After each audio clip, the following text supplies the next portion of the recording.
ದೇವ ಬಳರೇ ಅಪ್ಪರೆಂಬುದಾಗಿ ಉರಿಯುವವರು ಉರಿಯಲಿ ಬಿಡು, ಕುದಿಯುವವರು ಕುದಿಯಲಿ ಬಿಡು, ಮೆರೆಯುವವರು ಮೆರೆಯಲಿ ಬಿಡು. ನಿನ್ನ ಪಾಡಿಗೆ ನೀನಿರು. ನೀನು ಗೆಲ್ಲುವ ಯಶಸ್ಸು ಇಡೀ ಜಗತ್ತಿಗೆ ಕೇಳುವಂತಿರಬೇಕು. ಉರಿಯುವವರು ಬೂದಿಯಾಗಿ ಹೋಗುತ್ತಾರೆ, ಕುದಿಯುವವರು ಹಾವಿಯಾಗಿ ಹೋಗುತ್ತಾರೆ.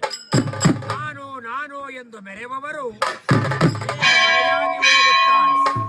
ನಿಷ್ಕಲ್ಮಶವಾದ ಭಕ್ತಿಯೊಂದೇ ಪರಮಾತ್ಮನಿಗೆ ಪ್ರೀತಿ. ನಿಂದಿಸುವರಿರಬೇಕು ಜಗದೊಳಗೆ, ನಿಂದಿಸುವರು ಇರಬೇಕು ಜಗದೊಳಗೆ. ಇದ್ದರೂ ಹಂದಿಯಂತಿರಬೇಕೇ ಹೊರತು ನಮ್ಮ ಪರಮೇಶ್ವರನ ವಾಹನನಾದಂತಹ ನಂದಿಯಂತಾಗಲು ಸಾಧ್ಯವಿಲ್ಲ. ನಂಬಿ ಬಂದಂತಹ